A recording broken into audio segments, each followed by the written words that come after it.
Ganga versus मंगा। लालची बहू, पाउडर का डब्बा। एक दिन मंगा किसी फंक्शन में जाने के लिए बड़े अच्छे से तैयार हो रही थी। पास में रखे पाउडर के डब्बे में से वो हाथ में थोड़ा पाउडर डालने की कोशिश करती है, लेकिन उस डब्बे में पाउडर खत्म हो चुका था। अरे रे, इस डिब्बे में पाउडर को भी अभी खत्म होना था। छी, जब घर पे रहती हूँ तो चेहरा एकदम ठीक ठाक रहता है, लेकिन जब बाहर जाने की कोशिश करूँ तो पूरा ऑयली ऑयली हो जाता है। ऐसा चेहरा लेकर जाऊंगी तो सब मुझ पे हंसेंगे।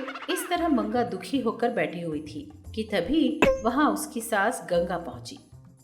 ये क्या मंगा, आराम से बैठी हुई है? टाइम हो रहा है, जल्दी निकल। ऐसा सा चेहरा लेकर मैं कहाँ जाऊंगी सासू माँ? मेरा पाउडर खत्म हो चुका है। देखिए तो मेरा चेहरा कैसा ऑयली ऑयली चिपचिपा है। ये बात सुनते ही गंगा अपने कमरे से अपना पाउडर का डब्बा लाकर मंगा को देते हुए, ये ले, इसे लगा ले, तेरा चेहरा चमक उठेगा। लेकिन पाउडर लगाते ही इस डब्बे को संभाल के रखना। अपने लालच से इसे बार बार लगाना या किसी और को बेच देना, ऐसे काम मत करना। अगर तूने ऐसे वैसे काम किए तो बहुत बुरा होगा। अरे अरे, ठीक है सासू माँ, मैंने कभी आपकी बात मानी नहीं है क्या? बातें तो तू बड़ी लंबी लंबी करती है, कभी मेरी बात सुनी भी है तू? तू मेरी बात नहीं मानती और मुझे आकर तुझे कुछ न कुछ बचाना पड़ता है। अभी तो पाउडर दीजिए, लगाकर देखने तो दीजिए कि कैसा दिखता है। इस तरह बोलकर मंगा पाउडर का डब्बा लेकर अपने चेहरे पे लगाती है। उस पाउडर को लगाते ही मंगा का चेहरा एकदम चांद जैसा चमक उठता है। आईने के सामने खड़े होकर अपने चेहरे को निहारते हुए वो अपनी सास से बोलती है, सासू माँ, कैसी लग रही हूँ मैं? आपका बहुत बहुत शुक्रिया सासू माँ, मेरा चेहरा चमक उठा है। तो अब फंक्शन जाकर आती हूँ। ऐसा बोलकर मंगा फंक्शन के लिए निकल जाती है। जैसे ही मंगा फंक्शन पहुँचती है, सारी औरतें मंगा के चेहरे को देखकर आश्चर्यचकित हो जाते हैं। सब लोग उसके पास आ जाते हैं और उन लोगों में से एक औरत पूछती है, अरे मंगा, तेरा चेहरा तो एकदम चमक रहा है। तेरी खूबसूरती का राज हमें भी तो बताना। कितना भी खर्चा हो कोई परवाह नहीं, मैं देने को तैयार हूँ। तेरे चेहरे जैसा ना मेरा चेहरा भी चमकना चाहिए। ये बात सुनते ही मंगा के दिमाग में एक धांसू आइडिया आता है। मंगा मन ही मन खुश होते होते बाहर बोलती है, अरे वाह, लगता है अब ये वर्कआउट होने वाला है। अगर मैं अपनी सासू माँ का पाउडर का डब्बा लाकर इन सबको थोड़ा थोड़ा पाउडर बेचूंगी तो खूब पैसे कमा पाऊंगी। इस तरह मन ही मन सोचकर वो और आगे बढ़ती है। फंक्शन में जाते ही सारी औरतें मंगा का चेहरा देखकर उसकी खूबसूरती का राज मांगते हैं और वो लोग ये भी कहते हैं कितना भी पैसा खर्च करने को तैयार हैं, लेकिन उन्हें मंगा जैसा चेहरा चाहिए। ये बात सुनकर मंगा और भी खुश हो जाती है। फंक्शन खत्म होने के बाद मंगा अपने घर के लिए निकल जाती है। रास्ते में वो सोचने लगती है, अरे वाह, सासू माँ के दिए हुए पाउडर में कितना जादू है ना। फंक्शन में सब मुझे ही देख रहे थे। अगर मैं उस पाउडर को सासू माँ से चुरा लूं और इन सबको बेचूं तो मैं हजारों और लाखों पैसे कमा सकती हूँ। लेकिन सासू माँ को पता चल गया तो वो कभी नहीं मानेंगी। और अगर मैंने उस पाउडर के डब्बे को चुराया तो उस बुढ़िया को तुरंत पता चल जाता है। अब इसे परेशान होने से क्या फायदा। ऐसा सोचकर मंगा अपने घर चलती है। अपनी बहू को घर आया देखकर, क्यों रे मंगा, फंक्शन कैसा रहा? फंक्शन तो एकदम बढ़िया रहा। ऊपर से आपके दिए हुए पाउडर को लगाने की वजह से सब लोगों ने मेरी खूब तारीफ की है फंक्शन में। सासू माँ, क्या वो पाउडर मैं रोज लगा सकती हूँ? अरे अरे, ऐसे पागलपन मत करना। चेहरे की बात तो दूर, सब कुछ गड़बड़ हो जाएगा। अब तो उस पाउडर के बारे में भूल जा। सास की बात सुनकर मंगा मन में सोचती है, ये बुढ़िया तो हमेशा ऐसा ही बोलती है, लेकिन मैं उस पाउडर से व्यापार जरूर करूंगी, ये तो पक्का है। उसी दिन आधी रात को जब गंगा गहरी नींद में थी तो मंगा चुपके से उसके कमरे में जाकर उस पाउडर के डब्बे को चुरा लेती है और उस पाउडर को छोटे छोटे पैकेट्स में भरकर रात में जाकर सभी औरतों के घर में एक एक पाउडर का पैकेट 200-200 रुपए के हिसाब से बेच देती है। सारे पाउडर के पैकेट बेचकर मंगा पैसे लेकर अपने घर पहुंचती है। घर पहुंचकर अकेले अपने कमरे में जाकर पैसे गिनने लगती है। वो पूरे 25,000 रुपए कमा लेती है। हाँ, एक दिन में 25,000 रुपए। अगर इस पाउडर को मैं ऐसे ही हर रोज बेचने लगूंगी ना, तो जल्द ही इस गांव के अमीरों में मेरी भी गिनती होने लगेगी। इस तरह सोचकर वो खुश होने लगी कि अचानक उसे बाहर से किसी के चीखने चिल्लाने की आवाज सुनाई दी। मंगा तुरंत दरवाजा खोलकर देखती है कि वहाँ 50 औरतें अपने काले काले चेहरे लेकर मंगा को चिल्ला रहे थे और उसे गालियां दे रहे थे। ये सब देखकर मंगा को बहुत गुस्सा आता है। कौन हो तुम लोग और मेरे घर आके मुझे क्यों गालियां दे रहे हो? तूने हम लोगों को पहचाना नहीं? तेरे बातों का विश्वास करके तेरे पास उस पाउडर को खरीदा था ना, वो दौर्भाग्य लोग हैं हम लोग। ये बात सुनते ही मंगा का दिल टूट जाता है। तूने अभी भी हमको नहीं पहचाना? सहेलियों, चुप क्यों हो? इसे छोड़ना नहीं, चलो इसकी खबर लेते हैं। ये बात सुनते ही सब लोग मारने के लिए तैयार हो जाते हैं। तभी गंगा ये सब देखती है और वो तुरंत अपने जादू से सभी औरतों के चेहरे पहले जैसे सुंदर बना देती है। तब सारी औरतें मंगा को गालियां देते हुए वहाँ से चले जाते हैं। तब गंगा मंगा के पास आकर बोलती है, तेरे लालच की वजह से हमेशा तेरे जान पे बनाती है। कम से कम अभी तो अपनी गलती सुधार ले और बिना लालच के अपनी जिंदगी जी। अभी तो मुझे अकल आई है, अब मैं बदल जाऊंगी। खैर जो भी हो, वक्त पर आकर आपने मेरी रक्षा कर दी। थैंक यू सासू माँ। ऐसा बोलकर दोनों अपने घर के अंदर चले जाते हैं। लालची बहू जायंट मुर्गा।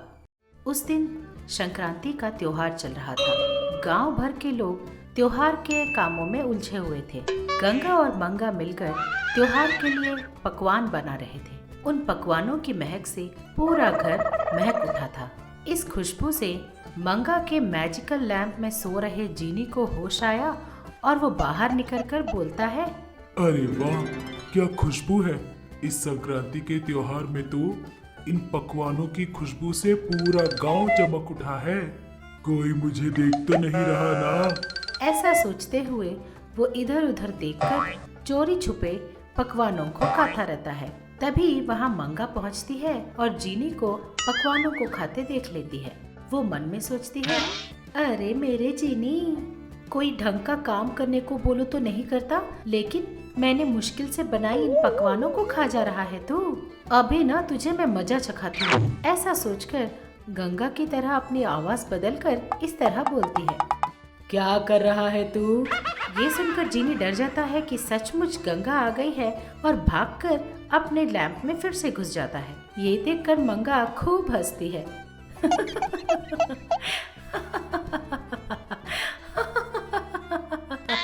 तब जीनी को पता चल जाता है कि ये सब कुछ किया धरा मंगा का ही है।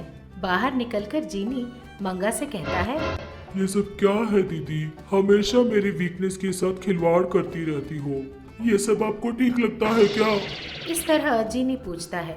तब मंगा बोलती है, और नहीं तो क्या, चोरी छुपे हमारे बनाए हुए सारे पकवानों को खा गया, ये ठीक किया तूने? इस तरह मंगा गुस्से से पूछती है।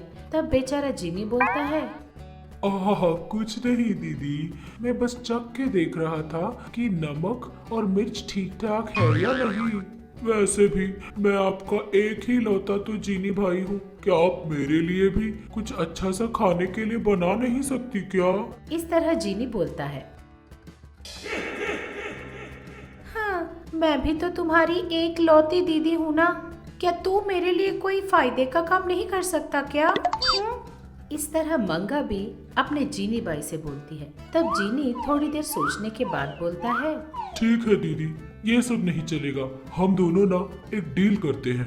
मैं तुम्हें पैसा कमाने का एक अच्छा सा आइडिया बताऊंगा और तुम मेरे लिए तरह तरह के पकवान बनाना, ठीक है? इस तरह जीनी बोलता है। तब मंगा बोलती है, अच्छा ठीक है, तेरी मर्जी। पहले मुझे तू अपना आइडिया तो बता। इस तरह गंगा पूछती है। हर साल हमारे गांव में संक्रांति के टाइम पर सब लोग मुर्गियों का दांव पेच खेलते हैं। इस खेल को जो लोग खेलते हैं, जीतने वाले को हारने वाला पैसे देता है। तो इस बार हम अपने मुर्गे को इस खेल में भेजेंगे। हारने वाले लोगों के पास से हम खूब पैसे ऐंठ सकते हैं। इस तरह जीनी बोलता है। इस बात को सुनकर मंगा थोड़ी देर सोचने के बाद आइडिया तो एकदम मस्त है, लेकिन अपना मुर्गा जीतेगा ना? ये सुनकर जीनी तुरंत मंगा को घर से बाहर निकालकर दिखाता है। वहाँ वो अपने हाथ से कुछ जादू करता है और उस जादू से वहाँ एक बहुत बड़ा मुर्गा प्रत्यक्ष हो जाता है। ये देखकर मंगा दंग रह जाती है। तो जीनी उस बड़े से मुर्गे को दिखाते हुए बोलता है, अब बताओ दीदी, इस मुर्गे के साथ कोई हारता है या जीतता है भला? बोलिए। हारना क्या मेरे भाई, इसे देख के तो लोग हमसे लड़ने के लिए भी भाग जाएंगे।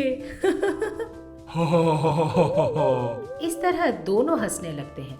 मुर्गों के दांव के लिए दोनों तैयार हो जाते हैं। जीनी उस बड़े से मुर्गे के अंदर बैठकर उसे कंट्रोल करता रहता है और मंगा बाहर ही खड़े रहकर उस मुर्गे को इंस्ट्रक्शंस देती रहती है। गंगा भी वहीं पर थी। जैसा मंगा और जीनी ने सोचा था, कई सारे मुर्गे इस बड़े से मुर्गे को देखकर डर के मारे भाग जाते थे और कुछ हार जाया करते थे, और कुछ लोग तो बिना खेले ही डर के मारे मुर्गे को देखकर पैसे देकर अपनी हार मान जाते थे। इस तरह मंगा खूब सारे पैसे कमाने लगी थी। ये सब चुपचाप देख रही गंगा को इन लोगों पर शक होता है। गंगा अपने जादू से उस बड़े से मुर्गे को अच्छी तरह से देखती है।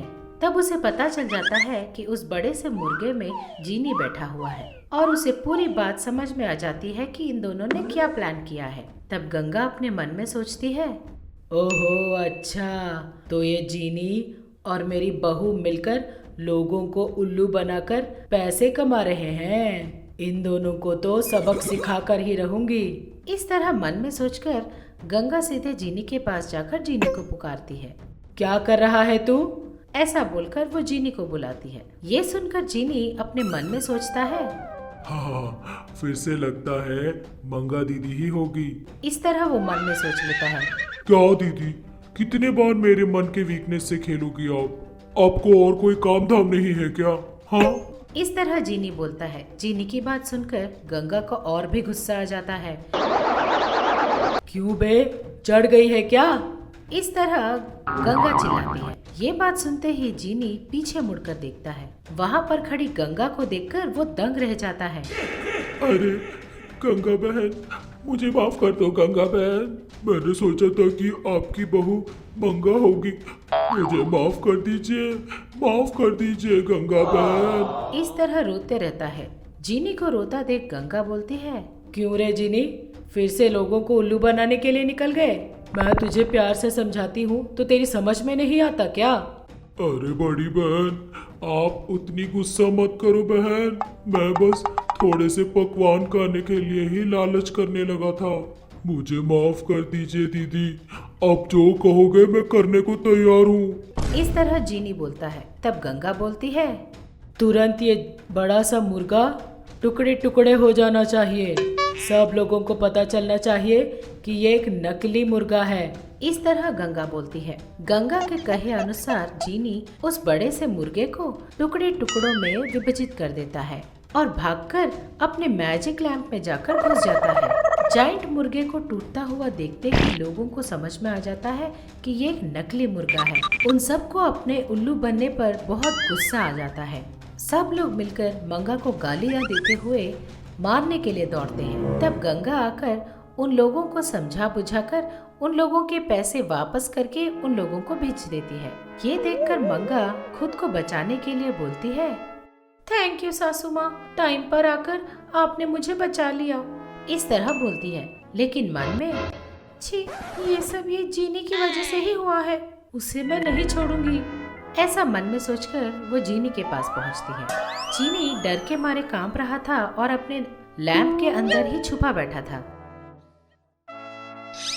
सारा गड़बड़ करके जाके लैंप में छुपा बैठा है। हाँ, चल बाहर निकल, आज मैं तुझे नहीं छोड़ूंगी।